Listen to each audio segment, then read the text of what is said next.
Sem dúvida, um dos assuntos mais importantes quando falamos de matemática financeira é o assunto sobre juros, que nada mais é que o rendimento de um determinado capital aplicado por um certo período, certo? Sempre que a gente faz a aplicação de um determinado valor durante um certo período, espera-se que essa aplicação ela renda um valor a mais do que foi aplicado. Esse valor que rende a mais é o que costumamos chamar de juros. Quando você junta juros e o capital que você aplicou, nós temos o que a gente conhece como montante. Esse montante ele é obtido basicamente de duas formas: o regime de juros simples e o regime de juros compostos, certo? O que eu trago para vocês aqui hoje, que é o regime de juros simples, ele depende do capital aplicado, depende da taxa percentual a qual esse capital foi aplicado e depende também do período da aplicação, certo? Então, os juros simples depende do capital, depende da taxa e depende do período, do tempo de aplicação, certo? Passado um certo tempo que eu obtive os juros, juntei com o capital, eu tenho o montante, certo? Tem uma expressão que consegue juntar todas essas variáveis de maneira que você consiga calcular o valor dos juros e, consequentemente, o montante de maneira bem tranquila. De maneira geral, os juros ele é calculado multiplicando capital, taxa e tempo. Ou seja, juros é CIT, capital, taxa e tempo, certo? O que as pessoas costumam fazer, e geralmente as pessoas com mais idade conseguem fazer com bastante facilidade, calcular os juros simples, certo? Porque até o nome sugere uma coisa bem simples mesmo de fazer. O que é que eles imaginam? Por exemplo, eu tenho R$1.000 aplicados a 3 meses, a taxa de 5% ao mês.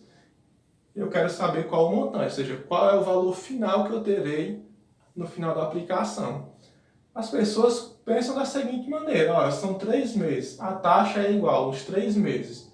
Então, basta que eu calcule o valor para um mês e multiplique por os 3 meses. Então, eles pensam assim: quanto é 5%, no nosso exemplo, de R$1.000? Tranquilo. Simplifica, ó. Divide 1.000 por 100 é 10. 10 vezes 5, 50. Ora, esse é o valor para um mês. Portanto, nos 3 meses, esse valor vai render R$150. E eu vou ter como montante 150 mais 1.000, 1.150. Perfeito. Essa é a maneira perfeita de fazer o raciocínio, certo? Mas tem como eu juntar tudo numa única expressão também, que é basicamente o mesmo raciocínio. Só que em vez de fazer em partes, eu faço tudo de uma vez. Então, juros, ele é quem? Capital, no nosso caso foram R$1.000 aplicado, durante uma taxa, vou colocar aqui a taxa primeiro, mas não tem problema, como é uma multiplicação, pode ser em qualquer ordem. 1.000 vezes a taxa percentual vezes o período, que foram 3 meses. Então, juros é igual, posso simplificar aqui da mesma forma, 10 vezes 5, 50 vezes 3, 150. Para me saber o montante, eu somo esse 150 com o capital, ou seja, 1.000 mais 150, 1.150. Eu também consigo encontrar qual foi o montante de uma aplicação no regime de juros simples, certo?